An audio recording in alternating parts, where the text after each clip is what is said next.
3000 साल से जमीन में दबी एक मम्मी अचानक मिल गई और इसके साथ ही सामने आया एक ऐसा खौफनाक राज जिसने सबको हिला कर रख दिया। ये मम्मी थी राजकुमारी अम्मानत की। उस दौर में राजा की कोई और संतान नहीं थी, इसलिए अम्मानत ही राजपाट की इकलौती वारिस थी। उन्हें बचपन से ही एक बेरहम शासक बनने की ट्रेनिंग दी गई थी। उनका बस एक ही सपना था, अपने पिता के बाद गद्दी पर बैठना और पूरी दुनिया पर राज करना। लेकिन किस्मत को कुछ और ही मंजूर था। अचानक नियम बदल गए। उनके पिता, जो बुढ़ापे में भी काफी फुर्तीले थे, उनका एक दासी के साथ गुप्त चक्कर चल रहा था। ठीक उसी वक्त जब अम्मानत रानी बनने वाली थी, उस दासी ने एक बेटे को जन्म दे दिया। बस फिर क्या था, राजा ने अपना वादा तोड़ दिया और ऐलान किया कि अब उनका बेटा ही राजा बनेगा। अम्मानत के सपने पल भर में टूट गए। उनके अंदर नफरत की आग जल उठी। उन्हें समझ आ गया कि ताकत मांगी नहीं जाती, छीनी जाती है। एक खौफनाक काली रात में अम्मानत ने मौत के देवता सेठ को याद किया।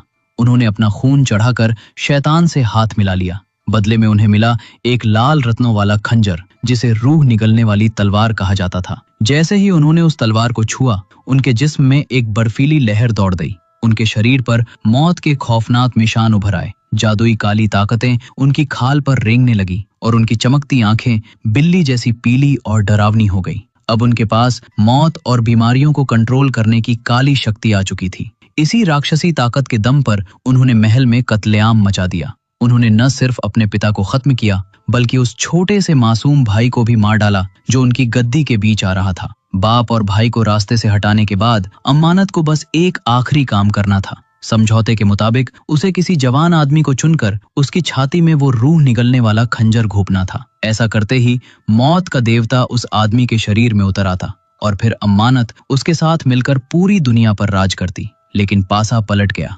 अभी अम्मानत ये खौफनाक रस्म पूरी कर ही रही थी कि राजा के वफादार बॉडीगार्ड्स वहां पहुंच गए। उन्होंने राजकुमारी पर मरकुरी से भरी सुइयां दाग दी, जिससे उसकी सारी जादुई ताकतें सुन्न पड़ गईं। सैनिकों ने उसे दबोच लिया और वो शैतानी रस्म बीच में ही रुक गई। अम्मानत ने इतने पाप किए थे और उसके पास अमर होने की शक्ति थी, इसलिए उसे सामान्य मौत नहीं दी जा सकती थी। सैनिकों ने उसे मम्मी बनाने का सबसे क्रूर तरीका अपनाया। उसे पट्टियों में लपेटकर एक भारी ताबूत में कैद कर दिया गया। एक ऐसी सजा जहां उसे अनंत काल तक नर्क जैसी तड़प झेलनी थी। डर के मारे मिस्र के लोगों ने उस ताबूत को अपने देश से बहुत दूर एक अनजान जगह पर ले जाकर जमीन की गहरी गहराइयों में दफन कर दिया। रहा सवाल उस जादुई खंजर के लाल रत्न का, तो वो सालों बाद सन 1127 में इंग्लैंड में मिला। इतिहास आगे बढ़ा और क्रूसेडर्स धर्म योद्धाओं के एक नेता ने उस कीमती रत्न और पुराने अवशेषों को संभालकर अपनी गुप्त कब्र में रखवा दिया। सदियों तक ये सब दफन रहा, जब तक कि हाल ही में एक इंजीनियरिंग टीम सुरंग नहीं खोद रही थी। खुदाई के दौरान उन्हें गलती से वो पुरानी कब्र मिल गई जो प्राचीन अवशेषों से भरी पड़ी थी। जैसे ही ये खबर फैली, जैक नाम के एक डॉक्टर की लीडरशिप में एक रहस्यमयी संगठन ने उस जगह को अपने कब्जे में ले लिया। वे जानते थे कि ये कोई मामूली खंडहर नहीं है। उन्हें पता था कि सदियों पहले जब क्रूसेडर्स मिस्र की तरफ बढ़े थे, तो वे वहां से कुछ ऐसी चीजें लाए थे जिन्हें दुनिया की नजरों से दूर रखना ही बेहतर था। ये सब तो बस शुरुआत थी, असली कहानी तो अब शुरू होती है। ये राज उस दौर का है जिसे इतिहास का सबसे काला पन्ना माना जाता है। कहानी अब पहुंचती है इराक के एक सुनसान गांव में, जहां अमेरिकी सेना आतंकियों से लड़ रही है। हमारा हीरो निक सेना में एक रिकॉइनेंस सोल्जर है। उसका काम तो मिशन पूरा करना है, लेकिन उसका असली शौक है जंग के बीच से पुरानी और कीमती चीजें चुराना और उन्हें ब्लैक मार्केट में बेचकर पैसा कमाना। इस बार निक ने हाथ थोड़ा बड़ा मारा है। उसने जेनी नाम की एक आर्कियोलॉजिस्ट से एक पुराना नक्शा चुरा लिया जिसमें एक प्राचीन मकबरे का पता था। निक और उसका साथी विल उस जगह पहुंच तो गए, लेकिन वहां विद्रोहियों ने उन्हें चारों तरफ से घेर लिया। अपनी जान बचाने के लिए उन्हें मजबूरन बेस कैंप को मदद के लिए बुलाना पड़ा। तभी एक कमाल हो गया। आतंकियों पर जवाबी हमला करने के लिए सेना ने जो गोले दागे, उनके धमाकों से जमीन फट गई और हजारों साल से दबी एक पुरानी कब्र का रास्ता खुल गया। दरवाजे पर मिस्र की एक विशाल मूर्ति खड़ी थी। निक और विल ये देखकर दंग रह गए। खबर मिलते ही कर्नल ने उस पूरी जगह को सील कर दिया। जेनी भी वहां पहुंच गई। उसने कर्नल को समझाया कि ये जगह खतरनाक हो सकती है और हमें फौरन इसकी जांच करनी चाहिए ताकि कोई कीमती चीज दुश्मनों के हाथ न लगे। कर्नल मान गया और उन्हें जांच के लिए सिर्फ 2 घंटे दिए। सुरक्षा और निगरानी के लिए निक और विल को भी जेनी के साथ अंदर भेजा गया। तीनों रस्सियों के सहारे उस अंधेरी और गहरी गुफा में उतरे। अंदर का नजारा उनकी सोच से कहीं ज्यादा बड़ा और डरावना था। दीवारों पर राजाओं के समय के निशान तो थे, लेकिन कहीं भी सोने चांदी का नामो निशान नहीं था। जल्द ही उन्हें महसूस हुआ कि यहाँ कुछ बहुत अजीब है। दीवारों से मरक्यूरी टपक रहा था और मकबरे के बीचों बीच इकट्ठा हो रहा था। जेनी जानती थी कि प्राचीन मिस्र में पारे का इस्तेमाल खजाने के लिए नहीं, बल्कि बुरी रूहों और शैतानी ताकतों को कैद करने के लिए किया जाता था। इसका मतलब था कि वे किसी खजाने की खोज में नहीं, बल्कि एक जीते जागते नर्क के दरवाजे पर खड़े थे। जेनी को तुरंत समझ आ गया कि ये कोई साधारण कब्र नहीं, बल्कि बुरी ताकतों को कैद करने वाला एक पिंजरा है। उसने अपनी पावरफुल सर्च लाइट जलाई और तीनों मकबरे की गहराई में उतर गए। वहां नीचे मरक्यूरी से भरा एक बहुत बड़ा गड्ढा था, जिसके चारों तरफ अनुबिस मौत के देवता की 6 मूर्तियां खड़ी थी। जेनी ने गौर किया कि आमतौर पर मकबरों में मूर्तियों का मुंह बाहर की तरफ होता है ताकि वे रखवाली कर सकें, लेकिन यहाँ सबका मुंह अंदर की तरफ था। इसका मतलब साफ था, ये मूर्तियां किसी को बाहर आने से रोकने के लिए लगाई गई थी। जेनी चिल्लाई, ये कोई मकबरा नहीं, एक जेल है, और इस जेल की चाबी वो पारे का कुंड था। तभी ऊपर से कर्नल का मैसेज आया कि एक भयानक रेतीला तूफान आ रहा है, फौरन बाहर निकलो। लेकिन जेनी के सिर पर तो प्राचीन इतिहास का भूत सवार था। वो बिना देखे जाने को तैयार नहीं थी। उसकी और विल की बहस होने लगी। निक को यह सब नाटक पसंद नहीं था। उसने सोचा, जल्दी काम खत्म करो और निकलो। उसने अपना दिमाग लगाया और सीधे अपनी बंदूक निकालकर एक भारी जंजीर पर गोली मार दी। जैसे ही जंजीर टूटी, पुरानी मशीनों के घूमने की कराहती हुई आवाज आई और पारे के उस कुंड से धीरे धीरे एक भारी ताबूत ऊपर आने लगा। ये राजकुमारी अम्मानत का ताबूत था, जो 3000 सालों से बंद था। निक ने अनजाने में उस शैतान को आजाद कर दिया था। जैसे ही ताबूत पूरी तरह बाहर आया, उसका रुख सीधे निक की तरफ था। उस पर बने खौफनाक निशानों को देखकर तीनों की रूह कांप गई। तभी दीवारों की दरारों से हजारों की तादाद में कैमल स्पाइडर्स बाहर निकलने लगी। मकड़ियों का पूरा झुंड विल की तरफ बढ़ा। डर के मारे विल पागल हो गया और अपनी मशीन गन से उन पर अंधाधुंध गोलियां चलाने लगा। निक चिल्ला रहा था, विल रुक जाओ, ये जहरीली नहीं है। लेकिन डर के मारे विल को कुछ सुनाई नहीं दे रहा था। उन मकड़ियों ने विल को बुरी तरह काट लिया। दर्द और खौफ से कराहते हुए विल बोला, भाड़ में गया खजाना, मुझे यहाँ से अभी बाहर निकलना है। जैसे ही वे तीनों वहां से निकलने लगे, निक की नजर अचानक ताबूत पर बनी उन डरावनी आंखों पर टिक गई। देखते ही देखते निक को हेलुसिनेशन होने लगा, जैसे किसी ने उस पर काला जादू कर दिया हो। उसे धूल भरे रेगिस्तान के बीच एक बेहद खूबसूरत लड़की अपनी ओर आती दिखी। वो राजकुमारी अम्मानत थी। वो अपनी कातिल नजरों से निक को सम्मोहित कर रही थी। निक बस उसकी ओर खिंचा चला जा रहा था, लेकिन तभी जेनी ने उसे जोर से झकझोरा और वो होश में आया। निक पसीने पसीने था। उसे समझ नहीं आ रहा था कि वो कोई सपना था या हकीकत। जेनी ने जिद करके सेना का एक हेलीकॉप्टर मंगवा लिया ताकि उस मम्मी को रिसर्च के लिए ले जाया जा सके। लेकिन जैसे ही उस भारी पत्थर के ताबूत को उसकी जगह से हिलाया गया, वहां सन्नाटे में बैठे सैकड़ों कौवे अचानक पागलों की तरह चीखने लगे। अम्मानत, जिसे हजारों साल पहले जिंदा दफना दिया गया था, अब आजाद हो चुकी थी। जैसे ही ताबूत को बाहर धूप में लाया गया, कौवों का एक काला साया उसके इर्द गिर्द मंडराने लगा, मानो वे किसी बड़ी तबाही की चेतावनी दे रहे हों। जब हेलीकॉप्टर ने उड़ान भरी तो वे कौवे भी किसी साये की तरह उसके पीछे पीछे चलने लगे। तभी रेगिस्तान का मिजाज एकदम से बदल गया। आसमान साफ था, लेकिन अचानक एक ऐसा भयानक रेतीला तूफान उठा जैसा पहले कभी नहीं देखा गया था। सबको लग रहा था कि ये महज एक इत्तेफाक है, लेकिन असल में ये उस शैतानी ताकत का असर था। पूरी टीम बस यही सोच रही थी कि किसी तरह इस मम्मी को लेकर यहाँ से निकल जाए। जैसे ही विमान उड़ान भरने वाला था, रेत की ऊंची दीवारें उसे निगलने के लिए बढ़ीं, लेकिन ऐन मौके पर विमान हवा में उड़ गया। सबको लगा कि वे बच गए और उनकी किस्मत अच्छी है, लेकिन क्या वाकई? सच्चाई तो ये थी कि जब से वो ताबूत अपनी जगह से हटा था, मौत उनके साथ साथ चल रही थी। उस विमान में मौजूद हर शख्स अब एक ऐसे श्राप की गिरफ्त में था जिससे बचना नामुमकिन था। विमान हवा में था, लेकिन खतरा टला नहीं था।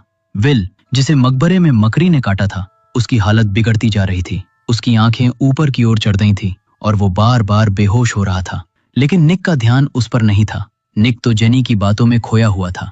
जेनी उसे बता रही थी कि कैसे राजकुमारी अम्मानत को उसके पापों की वजह से जिंदा दफन किया गया था। बात करते करते निक की नजर फिर से ताबूत की उन पत्थर जैसी आंखों पर पड़ी और वो फिर से उसी जादुई सम्मोहन में चला गया। उसे अपने कानों में एक अजीब सी आवाज सुनाई देने लगी, जैसे कोई उसे बुला रहा हो। तभी एक चीख ने निक का ध्यान तोड़ा। उसने देखा कि विल किसी मुर्दे की तरह खड़ा है। उसकी आंखों में कोई चमक नहीं थी। उसने हाथ में एक चाकू लिया और ताबूत को बांधने वाली रस्सियों को पागलों की तरह काटने लगा। कर्नल ने उसे डांटते हुए रोकने की कोशिश की। विल, ये क्या कर रहे हो?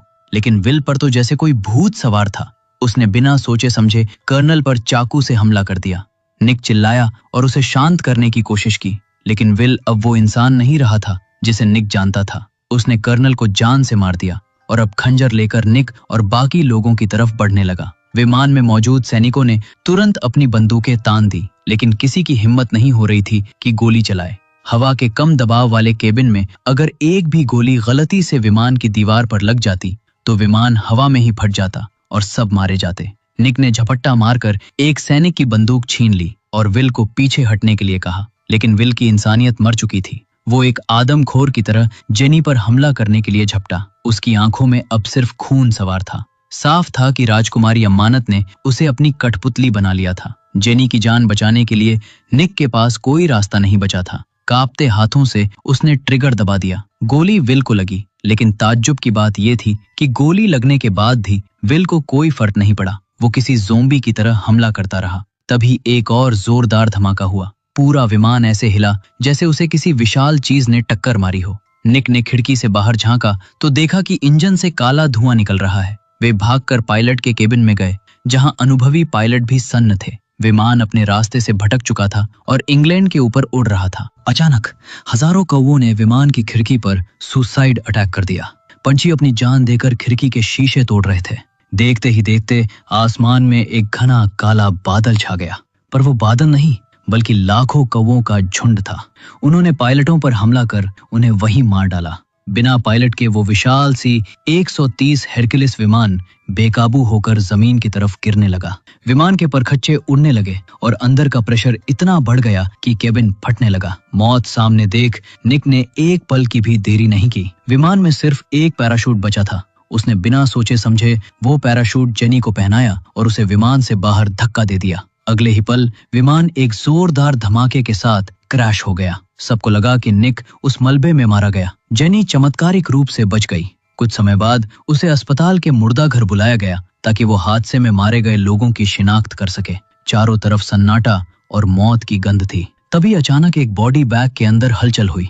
जिप खुलने की आवाज आई और एक लाश झटके से उठकर बैठ गई। वो निक था। वो जिंदा था, लेकिन कैसे? क्या ये कोई चमत्कार था या उस राजकुमारी अम्मानत का कोई नया काला जादू? निक मुर्दा घर में उठकर बैठ तो गया, लेकिन खुद उसे भी यकीन नहीं हो रहा था कि वो जिंदा है। हजारों फीट की ऊंचाई से विमान गिरा, सब राख हो गया। फिर वो सही सलामत कैसे बच सकता था? वो हैरान परेशान इधर उधर देख ही रहा था कि उसकी रूह कांप गई। सामने विल खड़ा था, वही विल जिसे निक ने खुद गोली मारी थी। निक ने हकलाते हुए पूछा, क्या मैं मर चुका हूँ? विल ने एक ठंडी और डरावनी आवाज में कहा, तुम मरे नहीं हो निक, लेकिन तुम्हारी हालत मौत से भी बदतर होने वाली है। असल में मकड़ी के काटने के बाद विल एक भटकती रूह बन चुका था। वो यहाँ सिर्फ निक को ये चेतावनी देने आया था कि अब वो मौत के देवता का गुलाम बन चुका है। इससे पहले कि निक कुछ और पूछ पाता, जेनी और डॉक्टर कमरे में आ गए और विल का भूत धुएं की तरह गायब हो गया। मरे हुए निक को जिंदा देख सबकी सिट्टी पिट्टी गुम हो गई। सच तो ये था कि उस मकबरे में अम्मानत ने निक को चुन लिया था और उस पर अमरता का निशान लगा दिया था। अब निक चाहकर भी मर नहीं सकता था जब तक कि खुद मौत का देवता उसे न ले जाए। उधर जहां विमान क्रैश हुआ था, वहां रेस्क्यू टीम जांच करने पहुंची। चारों तरफ सिर्फ मलबा, धुआं और कौवों का शोर था। वहां उन्हें वो रहस्यमयी ताबूत मिला जो 2 टुकड़ों में टूट चुका था। एक बचाव कर्मी ने जिज्ञासा में आकर ताबूत के पास जाकर देखा। जैसे ही उसने ढक्कन हटाया, उसकी आंखें फटी की फटी रह गईं। अंदर पीली पट्टियों में लिपटी वो मम्मी धीरे धीरे हिल रही थी। बदकिस्मती से वो आदमी उस राक्षसी राजकुमारी का 3000 साल बाद पहला शिकार बना। अम्मानत ने उसका सारा खून और जीवन खींच लिया। जब उसका साथी चीख सुनकर वहां पहुंचा तो उसे अपने दोस्त की जगह सिर्फ एक सूखा हुआ कंकाल मिला। वो डर के मारे पीछे मुड़ा और जान बचाकर भागने लगा, लेकिन दहशत के मारे उसके पैर लड़खड़ा गए और वो जमीन पर गिर पड़ा। मौत अब आजाद हो चुकी थी। बचाव दल का वो दूसरा आदमी संभल पाता उससे पहले ही मम्मी बिजली की रफ्तार से उस पर झपटी और उसे मौत का चुंबन दे दिया। देखते ही देखते उस आदमी के शरीर की सारी जान मम्मी ने सोख ली। 2 लोगों की बलि लेकर वो सूखी हुई मम्मी अब धीरे धीरे एक जिंदा इंसान की तरह दिखने लगी थी। उसकी जादुई ताकतें वापस लौट रही थी। इतना ही नहीं, मम्मी ने अपनी डरावनी आवाज में कुछ मंत्र फूके और वे दोनों मरे हुए आदमी दोबारा उठ खड़े हुए। अब वे इंसान नहीं बल्कि मम्मी के गुलाम बन चुके थे। शैतानी सेना की शुरुआत हो चुकी थी। उधर जेनी अभी भी इसी उलझन में थी कि निक हजारों फीट की ऊंचाई से गिरकर भी कैसे बच गया। विज्ञान के हिसाब से तो उसकी हड्डियां तक नहीं बचनी चाहिए थी, पर उसके शरीर पर एक खरोंच तक नहीं थी। निक खुद भी डरा हुआ था। निक की हालत देखकर जेनी ने फैसला किया कि अब सच बताने का वक्त आ गया है। उसने बताया कि वो सिर्फ एक मामूली आर्कियोलॉजिस्ट नहीं है, बल्कि एक सीक्रेट मिशन पर है। उसका काम दुनिया से ऐसी शैतानी ताकतों को खत्म करना है। जेनी ने खुलासा किया कि वे सालों से सोल ईटर ब्लेड की तलाश कर रहे हैं। प्राचीन मिस्र की उस राजकुमारी अम्मानत के पास एक खंजर था जिसकी मूठ पर एक बड़ा सा लाल हीरा लगा था, जिसे मौत की आंख कहा जाता था। नियम ये था कि अगर उस हीरे को खंजर में जड़कर किसी जवान आदमी के सीने में उतार दिया जाए तो मौत का देवता धरती पर आ जाएगा। सैकड़ों साल पहले क्रूसेडर्स ने इस खतरे को भांप लिया था और उन्होंने उस जादुई पत्थर को खंजर से अलग करके 2 अलग अलग गुप्त जगहों पर छिपा दिया था। लेकिन अब किस्मत ने फिर खेल खेला है। लंदन में मेट्रो की सुरंग खोदते समय वही पुरानी कब्र मिल गई है जहां क्रूसेडर्स ने वो राज छिपाया था। यानी अब शैतान के पास अपनी ताकत पूरी करने का मौका है। जेनी की टीम को पूरा यकीन था कि मौत की आंख, वो लाल पत्थर उसी पुरानी कब्र में छिपा है। उसी के सुरागों का पीछा करते हुए वे उस जगह तक पहुंचे थे जहां राजकुमारी अम्मानत को दफनाया गया था। जेनी ने निक को बताया, अम्मानत कोई साधारण राजकुमारी नहीं थी।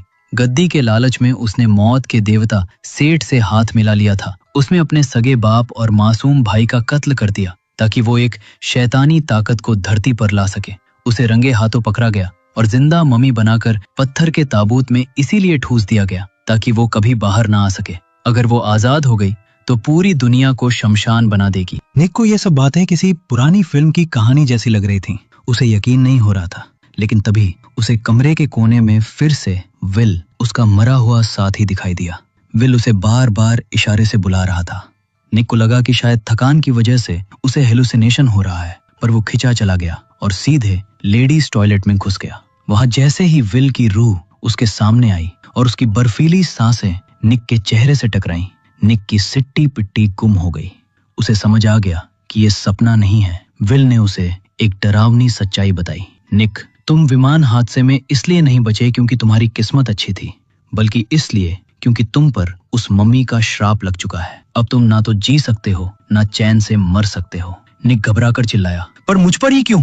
विल ने समझाया, क्योंकि जब मकबरे में वो ताबूत पहली बार ऊपर आया तो उसकी पत्थर जैसी आंखें सीधे तुम्हारी तरफ थीं। मम्मी ने 3000 साल बाद अपनी आंखें खोलते ही सबसे पहले तुम्हें देखा था। उसने तुम्हें चुन लिया है।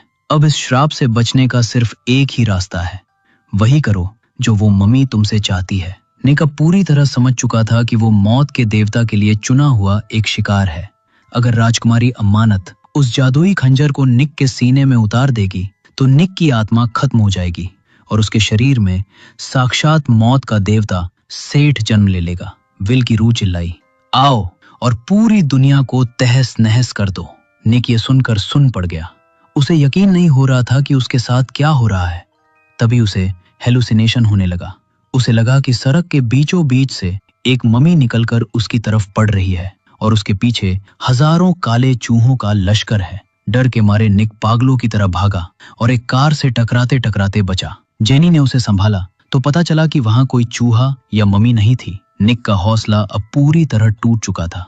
निक ने जेनी को अपने श्राप और मतिभ्रम के बारे में बताया, लेकिन जेनी को यकीन नहीं हुआ कि मम्मी सच में जिंदा हो गई है। अपनी बात साबित करने के लिए निक उसे लेकर विमान दुर्घटना वाली जगह की तरफ बढ़ा। रास्ते में एक सुनसान और पुराना चर्च था। निक को लगा जैसे कोई उसे अंदर बुला रहा है। वो जेनी को लेकर चर्च के अंदर चला गया। अंदर का माहौल इतना भारी और डरावना था कि सांस लेना मुश्किल हो रहा था। जेनी सुराग ढूंढने के लिए दूसरी तरफ निकल गई और निक अकेला रह गया। जैसे ही निक अकेला हुआ, अंधेरे में घात लगाए बैठी अम्मानत ने उसे अपनी जादुई ताकत से जकड़ लिया। निक को लगा जैसे वो दोबारा उसी तपते हुए रेगिस्तान में पहुंच गया है। जब उसकी आंख खुली तो वो मठ के एक ठंडे चबूतरे पर लेटा हुआ था और मम्मी के गुलामों ने उसे मजबूती से पकड़ रखा था। तभी राजकुमारी अम्मानत सामने आई। कई लोगों की जान सोखने के बाद अब वो पहले की तरह बेहद खूबसूरत और जवान दिखने लगी थी। वो बड़ी हसरत से निक के शरीर को देख रही थी। जैसे परख रही हो कि क्या ये शरीर मौत के देवता को संभालने के लायक है या नहीं। जब उसे तसल्ली हो गई कि निक ही वो सही पात्र है, तो उसने हजारों साल पुराने उस खौफनाक रिचुअल को दोबारा शुरू कर दिया। मौत बस एक कदम दूर थी। बिना एक शब्द बोले मम्मी राजकुमारी ने अपने सामने रखी वर्जिन मैरी की मूर्ति को एक ही मुक्के में चूर चूर कर दिया। उस मूर्ति के अंदर वही आत्मा भक्षक तलवार सोल ईटर ब्लेड छिपी थी। उसने तलवार निकाली और निक की बलि देने के लिए प्राचीन मंत्र पढ़ने लगी। लेकिन तभी एक बड़ी गड़बड़ हो गई। राजकुमारी ने देखा कि तलवार की मूठ से वो कीमती लाल रत्न गायब है। उस रत्न के बिना बलि की रस्म पूरी नहीं हो सकती थी। वो अभी सोच ही रही थी कि क्या करे, तभी जेनी वहां पहुंच गई। अपनी आंखों के सामने मम्मी को जिंदा देख जेनी के पैरों तले जमीन खिसक गई। निक चिल्लाया, जेनी भागो यहाँ से, जल्दी निकलो। जैसे ही जेनी भागने के लिए मुड़ी, राजकुमारी ने उसे बिजली की रफ्तार से दबोच लिया। अब जब निक की बलि नहीं दी जा सकती थी, तो राजकुमारी ने सोचा कि क्यों न जेनी की जान सोख कर अपनी ताकत बढ़ा ली जाए। इधर निक को मौका मिल गया। उसने पूरी ताकत लगाकर उसे पकड़कर रखे हुए मम्मी गुलामों को लात मारकर दूर फेंका और खुद को आजाद कर लिया। उसने झपट्टा मारकर वेदी से वो जादुई तलवार उठा ली। जैसे ही राजकुमारी जेनी पर हमला करने वाली थी, निक ने उस पर जोरदार वार किया। जेनी ने फुर्ती दिखाई, राजकुमारी की पकड़ से छूटी और निक के साथ मिलकर उसे पीछे धकेला। दोनों भागकर बाहर खड़े एक ट्रक में कूद गए और वहां से रफू चक्कर हो गए। ट्रक में बैठे बैठे जेनी के हाथ में वो खंजर था और उसका दिमाग तेजी से चलने लगा। उसे समझ आया कि विमान उसी मठ के पास क्यों क्रैश हुआ था। असल में सदियों पहले क्रूसेडर्स ने उस खंजर को इसी मठ की मूर्ति के अंदर छिपा दिया था। अमानत ने विमान के अंदर ही उस खंजर की शक्ति को महसूस कर लिया था। इसीलिए उसने कौवों के झुंड से हमला करवाकर विमान को जानबूझकर यहीं गिरवाया था। वो निक को अपनी उंगलियों पर नचाकर सीधे यहाँ ले आई ताकि उसे मारकर मौत के देवता सेठ को दोबारा पैदा कर सके। पर अमानत को एक बात नहीं पता थी, क्रूसेडर्स बहुत चालाक थे। उन्होंने उस लाल रत्न को बरसों पहले ही खंजर से निकालकर कहीं और छिपा दिया था, जिसके बिना राजकुमारी का सारा प्लान फेल हो गया। जेनी ने निक को साफ शब्दों में चेतावनी दी, निक समझो, उस राजकुमारी ने तुम्हें अपना नया शिकार चुन लिया है। वो फिर से तुम्हें मारने और मौत के देवता को बुलाने की कोशिश करेगी। पर निक अपनी जिद पर अड़ा था। वो चिल्लाया, ये सब बकवास है, वो मुझे कंट्रोल नहीं कर रही। जेनी ने उसे झकझोरा, वो तुम्हारे दिमाग के अंदर घुस चुकी है निक, मान क्यों नहीं लेते। निक अपनी बात पूरी करता उससे पहले ही एक अजीब सी घटना हुई। कार के स्टीयरिंग व्हील को जैसे किसी भूत ने पकड़ लिया हो। निक एक्सीलरेटर दबा रहा था, पर गाड़ी अपने आप घूमकर वापस उसी डरावने चर्च की तरफ जाने लगी। निक की सिट्टी पिट्टी गुम हो गई। उसे यकीन हो गया कि राजकुमारी अमानत सच में उसके दिमाग को रिमोट की तरह चला रही है। उसने पूरी ताकत लगाकर गाड़ी मोड़ी, वहां से भागने की कोशिश की, लेकिन तभी मम्मी के गुलामों ने गाड़ी पर हमला बोल दिया। कार का बैलेंस बिगड़ा और वह गुलाटियां मारती हुई पहाड़ी से नीचे जा गिरी। मलबे से लथपथ होकर निक बाहर निकला। उसे जेनी को बचाना था। तभी धुंध के बीच उसे राजकुमारी अमानत खड़ी दिखी। निक को इतना गुस्सा आया कि उसने वहीं से एक पेड़ की डाल उठाई और चिल्लाया, आज तो तेरी ऐसी तैसी कर दूंगा। वो पागलों की तरह अमानत पर हमला करने दौड़ा, पर उसने राजकुमारी को कमजोर समझने की गलती कर दी थी। जैसे ही वो करीब पहुंचा, अमानत ने उसे एक झटके में फुटबॉल की तरह हवा में उड़ा दिया। निक चाहकर भी अमानत को छू नहीं पा रहा था। राजकुमारी मुस्कुराई, क्योंकि उसे पता था कि जब तक बलि की रस्म पूरी नहीं होती, निक मर नहीं सकता। अब उसका अगला निशाना जेनी थी। वो जेनी की तरफ बढ़ी ताकि अपने रास्ते के सबसे बड़े कांटे को हटा सके। लेकिन तभी एक चमत्कार हुआ। जैसे ही अमानत जेनी को मारने के लिए झुकी, कहीं अंधेरे से एक बर्फीला तीर तेजी से आया और सीधे राजकुमारी के शरीर के आर पार हो गया। तभी अचानक वहां एक वेल ट्रेन्ड सीक्रेट फोर्स आ धमकी।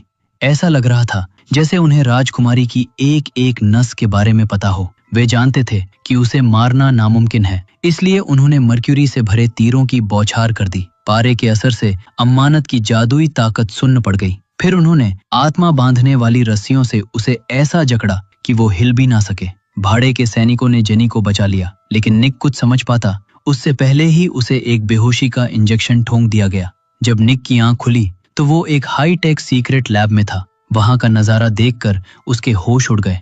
कांच के बड़े बड़े जारों में दुनिया भर के डरावने राक्षस और पौराणिक शैतान कैद थे। इस जगह का बॉस था डॉक्टर जैक। डॉक्टर जैक सालों से अमर होने का तरीका ढूंढ रहा था, लेकिन नतीजा उल्टा निकला। उसे एक ऐसी अजीब बीमारी हो गई थी कि अब वो खुद को जिंदा रखने के लिए हर वक्त इंजेक्शन लगाता रहता था। निक समझ गया कि जेनी असल में इसी सीक्रेट संगठन की मेंबर है जिसका काम दुनिया को इन काली ताकतों से बचाना है। 3000 साल पुरानी कैदी राजकुमारी अम्मानत अब तक की सबसे खतरनाक सब्जेक्ट थी। उसे लैब में 100 मीटर लंबी लोहे की जंजीरों से जकड़ दिया गया था। पुरानी मिस्र की परंपरा के हिसाब से उसके शरीर में लगातार मर्क्यूरी भरा जा रहा था। डॉक्टर का प्लान था कि जैसे ही तापमान -38 डिग्री सेल्सियस से नीचे गिरेगा, राजकुमारी की नसों में पारा जम जाएगा।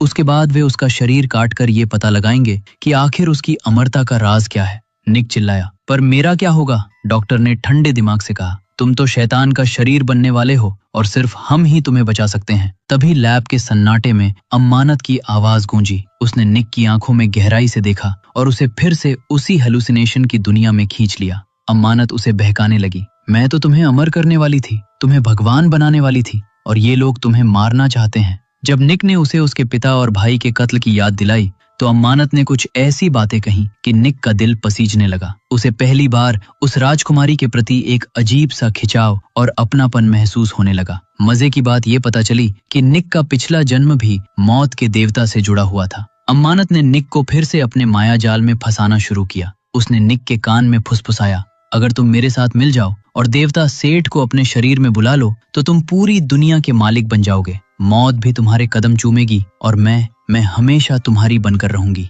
अम्मानत उसे ऐसे सपने दिखा रही थी जहां निक एक राजा की तरह ऐश कर रहा है, दुनिया पर राज कर रहा है और मजे से ताश खेल रहा है। निक बस उस सपने में खोने ही वाला था कि अचानक अम्मानत की एक दिल दहला देने वाली चीख गूंजी। दरअसल डॉक्टर जैक ने देख लिया था कि अम्मानत निक को सम्मोहित कर रही है, इसलिए उसने मर्क्यूरी की डोज बढ़ा दी। अम्मानत को दर्द में तड़पता देख निक का दिल पिघल गया और वो डॉक्टर से भिड़ गया। डॉक्टर समझ गया कि निक और इस मम्मी के बीच कोई गहरा कनेक्शन है। उसने निक को शांत करने के लिए अपने ऑफिस में ड्रिंक्स पर बुलाया और जेनी को मम्मी पर नजर रखने के लिए छोड़ दिया। उधर डॉक्टर की एक दूसरी टीम लंदन की उन पुरानी गुफाओं में खुदाई कर रही थी। जैसे ही उन्होंने क्रूसेडर नेता का ताबूत खोला, उन्हें वही चमकता हुआ लाल रत्न मिल गया जिसकी तलाश सदियों से थी। जैसे ही वो रत्न बाहर निकला, लैब में जंजीरों से जकड़ी अम्मानत को उसकी ताकत महसूस हो गई। उसके चेहरे पर एक शैतानी मुस्कान आ गई। उसने जेनी की तरफ देखकर ताना मारा, उन्हें वो पत्थर मिल गया है। तुम मेरे चुने हुए को यहाँ ले तो आई हो, पर क्या तुम्हें पता है कि ये लोग अब उसके साथ क्या करेंगे? जेनी का माथा ठनका। उसने पास रखी उस आत्मा भक्षक तलवार को देखा और उसे सब समझ आ गया। उधर ऑफिस में निक डॉक्टर के आगे हाथ पैर जोड़ रहा था कि मेरा श्राप हटा दो, लेकिन डॉक्टर उसे टरका रहा था। निक को महसूस हो गया कि कुछ बहुत बड़ी गड़बड़ है। तभी जेनी कमरे में दाखिल हुई और सीधे डॉक्टर से भिड़ गई। क्या तुम निक को मारने का प्लान बना रहे हो? डॉक्टर ने ठंडी हंसी हंसते हुए कहा। मारना? निक तो उसी दिन मर गया था जब उसने उस मकबरे की जंजीरें तोड़ी थी। अब वो सिर्फ एक जरिया है। साफ था कि डॉक्टर का इरादा निक को बचाने का नहीं, बल्कि उसे बलि चढ़ाकर उस शैतानी ताकत का इस्तेमाल अपने फायदे के लिए करने का था। जेनी ने डॉक्टर की आंखों में आंखें डालकर पूछा, तो तुम निक की बलि चढ़ाना चाहते हो? डॉक्टर ने बिना किसी शर्म के कहा, निक एक चोर है, उसका शरीर मजबूत है। राजकुमारी ने उसे एक परफेक्ट शिकार के रूप में चुना है। हम उस लाल पत्थर को खंजर में जड़ेंगे और राजकुमारी से कहेंगे कि वो निक के सीने में उसे उतार दे। जैसे ही मौत का देवता सेठ निक के शरीर में आएगा, हम उसे वही खत्म कर देंगे। निक ये सुनकर सुन्न पड़ गया। इसका मतलब साफ था, राजकुमारी चाकू मारेगी, निक अपनी जान देगा और डॉक्टर साहब मौत को पकड़कर उस पर रिसर्च करेंगे। चाहे कुछ भी हो जाए, निक का मरना तय था। निक गुस्से से पागल हो गया। उसने चिल्लाकर कहा, मैं तुम्हारी इस पागलपन भरी योजना का हिस्सा नहीं बनूंगा। तभी डॉक्टर की हालत बिगड़ने लगी। उसे अपनी बीमारी दबाने के लिए तुरंत एक इंजेक्शन चाहिए था, लेकिन गुस्से में निक ने उसके हाथ से वो सुई छीन ली।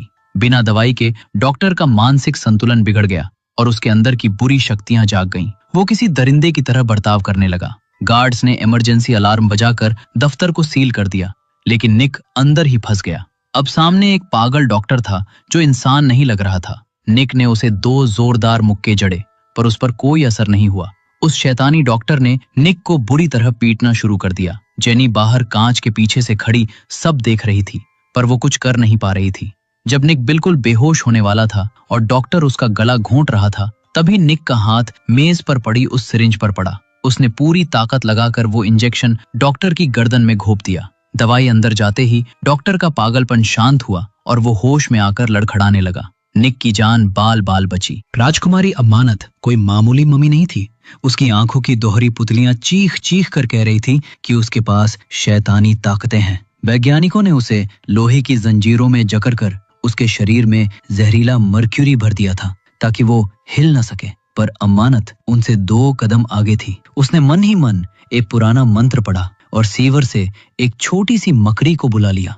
वो मकड़ी चुपके से कंट्रोल रूम के एक कर्मचारी के कान के रास्ते उसके दिमाग में घुस गई। वो आदमी अब अमानत की कठपुतली बन चुका था। उसने ना सिर्फ पारे वाली मशीन बंद की बल्कि कुल्हाड़ी उठाकर बिजली के तार भी काट दिए। पूरे बेस की लाइट गुल हो गई। पारे का असर खत्म होते ही अमानत ने सारा जहर अपने शरीर से बाहर उगल दिया और उसकी काली ताकतें दोबारा जाग उठी। जैसे ही बिजली कटी, जेनी भागकर निक के पास पहुंची। उसने बताया, निक, वो लाल रत्न मिल गया है। अगर हमने उस पत्थर को नष्ट कर दिया तो तुम्हारा शाप टूट जाएगा और अमानत की रस्म अधूरी रह जाएगी। दोनों ने तय किया कि इससे पहले कि मम्मी उस तक पहुंचे उन्हें उस रत्न को खत्म करना होगा। लेकिन जब अमानत ने देखा कि उसका चुना हुआ नायक उसे छोड़कर दूसरी लड़की के साथ भाग रहा है तो नफरत और गुस्से में वो पागल हो गई। अमानत ने एक ऐसी चीख मारी कि दीवारें कांप उठी। उसने अपनी जंजीरें तोड़ दी और किसी डरावनी मकड़ी की तरह टेढ़ी मेढ़ी होकर दीवारों पर रेंगने लगी। एक गार्ड ने उसे रोकने की कोशिश की पर अमानत ने उसे पकड़कर वही मौत का चुंबन दिया और उसकी सारी जवानी सोख ली। गार्ड उसी पल एक सूखा हुआ कंकाल बन गया। अब अमानत पूरी तरह जिंदा हो चुकी थी। वो मंत्र पढ़कर रेगिस्तान की रेत और तूफान को बुलाने लगी। उसका बस एक ही मकसद था, अपने दूल्हे यानी निक को अगवा करना और दुनिया का अंत करना। जैसे ही निक और जेनी उस सीक्रेट बेस से बाहर निकले, सड़कों पर गदर मचा हुआ था। लोग पागलों की तरह इधर उधर भाग रहे थे। लैब से बाहर निकलते ही अमानत ने अपनी बाहें फैलाई और एक ऐसा भयानक रेतीला तूफान खड़ा कर दिया जिसने पूरे शहर को अपनी चपेट में ले लिया। उसका इरादा साफ था, निक को ढूंढना, मौत के देवता सेठ को बुलाना और आधुनिक दुनिया को मिटाकर फिर से अपना प्राचीन मिस्र का राज कायम करना। निक और जेनी अपनी जान बचाकर भाग रहे थे और उनके पीछे बड़ी बड़ी इमारतें मिट्टी के ढेर में तब्दील हो रही थी। वो मंजर किसी हॉरर फिल्म जैसा था। जब निक को लगने लगा कि अब बचना नामुमकिन है, तभी अचानक उसका मरा हुआ साथी विल फिर से प्रकट हुआ। उसने कहा, मेरे पीछे आओ, मुझे पता है रत्न कहाँ है।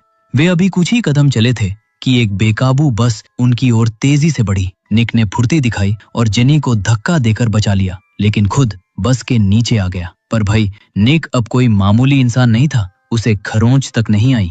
विल ने उसे बताया कि अगर वे उन पुरानी कब्रों तक पहुंच जाएं, तो वे इस श्राप को खत्म कर सकते हैं। उधर जहां खुदाई चल रही थी, वहां सुरक्षा बलों को अलर्ट कर दिया गया। खबर मिली कि मम्मी राजकुमारी उस मौत की आंख को छीनने के लिए आ रही है। कमांडो चिल्लाए, चाहे जान चली जाए, ये पत्थर दुश्मनों के हाथ नहीं लगना चाहिए। लेकिन अमानत उनसे भी तेज निकली। उसने रत्न से निकलने वाली जादुई किरणों को पहचान लिया और पलक झपकते ही कमांडोज के सामने खड़ी हो गई। उसने बस एक मंत्र पढ़ा और उस मकबरे में मौजूद हजारों साल पुरानी लाशें अचानक जिंदा हो गई। वे मरे हुए योद्धा अब अमानत की सेना बन चुके थे। उन्होंने वहां तैनात फौजियों पर ऐसा खूंखार हमला किया कि लाशों के ढेर लग गए। अब रत्न और अमानत के बीच कोई नहीं बचा था। इंसान की क्या मजाल कि वो इन जिंदा लाशों के सामने टिक सके। उन कमांडोज की ट्रेनिंग धरी की धरी रह गई। मम्मियों ने अपनी रानी के लिए सम्मान में मकबरे के बड़े दरवाजे खोल दिए।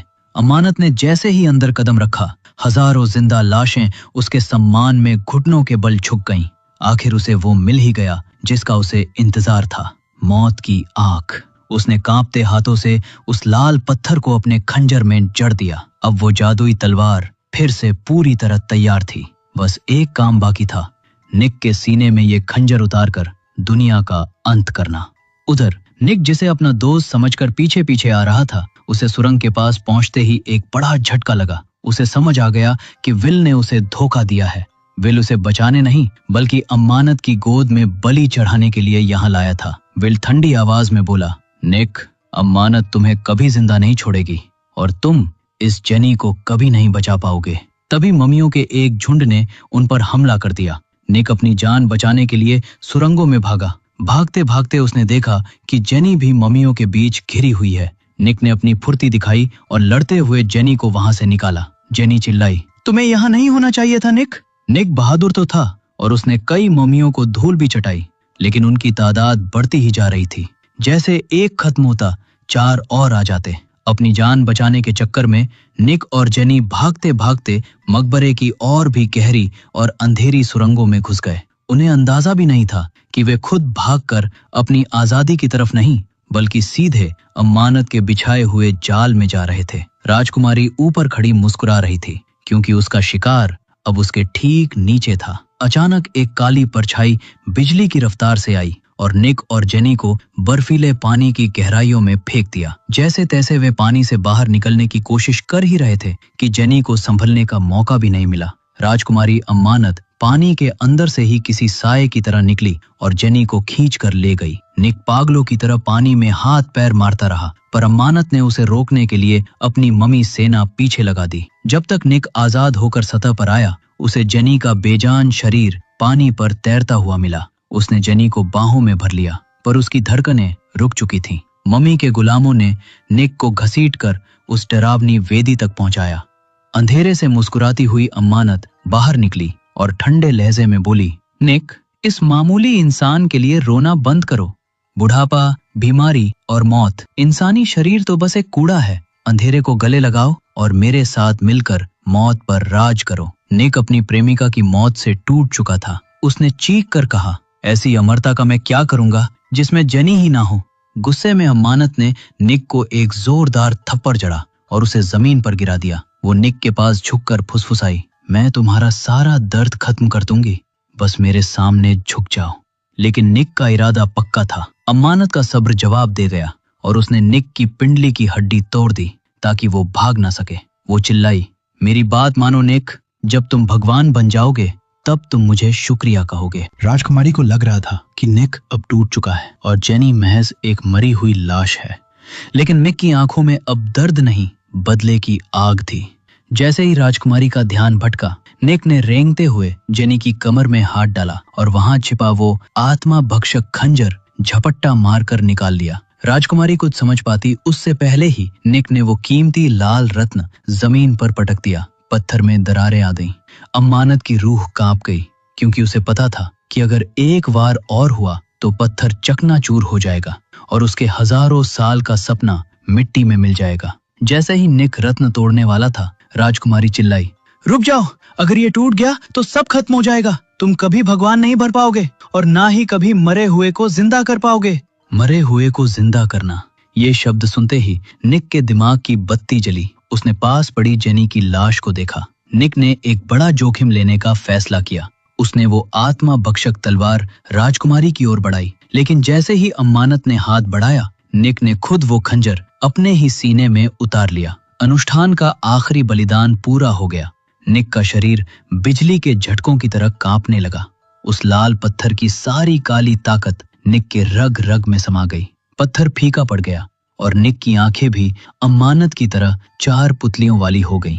निक अब साक्षात मौत का देवता बन चुका था। रस्म पूरी होते ही निक ने उस जादुई खंजर को तिनके की तरह तोड़कर फेंक दिया। वो धीरे धीरे राजकुमारी की तरफ बढ़ा। अमानत को लगा कि उसका प्रेमी और उसका देवता उसे चूमने वाला है, पर निक की नजर जमीन पर पड़ी जेनी पर टिक गई। निक के अंदर का इंसान अभी पूरी तरह मरा नहीं था। उसके दिमाग में एक तरफ शैतानी ताकत थी और दूसरी तरफ जेनी के लिए प्यार। दोनों के बीच भयंकर जंग छिड़ गई। यहाँ निक ने एक मास्टर स्ट्रोक खेला था। असल में खंजर सीने में घोंपने से ठीक पहले निक ने रत्न पर चोट की थी, जिससे वो पत्थर कमजोर पड़ गया था। इस वजह से मौत के देवता सेठ की पकड़ निक पर ढीली पड़ गई। निक ने अपनी गजब की विल पावर से उस शैतानी ताकत को अपने मन के एक कोने में कैद कर लिया। वो डॉक्टर की तरह डबल पर्सनैलिटी वाला बन गया था। राजकुमारी अमानत अभी भी दुनिया पर राज करने के सपने देख रही थी। वो निक के करीब आई, पर उसे प्यार की जगह निक का एक ऐसा जोरदार प्रहार मिला जिसमें मौत की असीम ताकत थी। निक अब सिर्फ एक इंसान नहीं था, उसने शैतान की शक्ति को चुराकर खुद को अजय बना लिया था। अब निक के सामने 10 मिस्र की राजकुमारियां भी आ जाती तो वो उन्हें एक उंगली से मसल देता। उसने अमानत को उसी वेदी पर दबोच लिया और उसे वही मौत का चुंबन दिया जो वो दूसरों को देती आई थी। निक ने अम्मानत की सारी जादुई शक्ति सोख ली और वो घमंडी राजकुमारी देखते ही देखते फिर से एक बदसूरत सूखी हुई लाश में बदल गई। इसके बाद निक घुटनों के बल जेनी के पास बैठा। उसके अंदर अब देवता सेठ की रूहानी ताकत थी, ऐसी ताकत जो हाथी को उठा ले और मुर्दों में जान फूंक दे। निक ने अपनी पूरी इच्छा शक्ति बटोरी और मकबरे की दीवारों को हिला देने वाली एक भयानक दहाड़ मारी। चमत्कार हो गया। जेनी की आंखों में जान लौट आई और उसने लंबी सांस ली। निक ने उसे मौत के मुंह से खींच निकाला था। जेनी जिंदा तो थी, पर निक अब बदल चुका था। उसके शरीर पर मौत का साया था और उसकी आंखों में वो इंसानी चमक नहीं रही थी। निक जानता था कि अगर वो जेनी के साथ रहा तो उसकी काली शक्तियां जेनी को बर्बाद कर देंगी। दुनिया उसे एक अजूबा समझकर लैब में काट डालेगी। जेनी रोती रही, विनती करती रही, लेकिन निक ने पत्थर दिल बनाकर उसे वहीं छोड़ दिया। इससे पहले कि बचाव दल वहां पहुंचता, निक अंधेरी सुरंगों में एक साए की तरह गायब हो गया। उसने दुनिया से सारे नाते तोड़ लिए, यहाँ तक कि उसके सोशल मीडिया पर भी सन्नाटा छा गया। उधर लैब में डॉक्टर जैक ने अम्मानत की सूखी लाश को वापस ताबूत में बंद कर दिया और उसे फिर से मर्क्यूरी से भर दिया। डॉक्टर जानते थे कि ये सिर्फ एक अस्थायी हल है। अगर इस श्राप को जड़ से खत्म करने का तरीका नहीं मिला तो ये राजकुमारी और भी जहरीली होकर दोबारा जागेगी। मूवी का अंत निक के गायब होने पर नहीं हुआ। वो शहर की भीड़भाड़ छोड़कर मिस्र के तपते रेगिस्तान में पहुंच गया। वहां उसने अपनी शक्तियों से अपने पुराने साथी विल को फिर से जिंदा किया। अब निक और विल निकल पड़े हैं पश्चिम की ओर, एक ऐसे रास्ते पर जहां शायद इस श्राप का काट मिल सके। निक का बस एक ही मकसद है, किसी तरह फिर से इंसान बनना।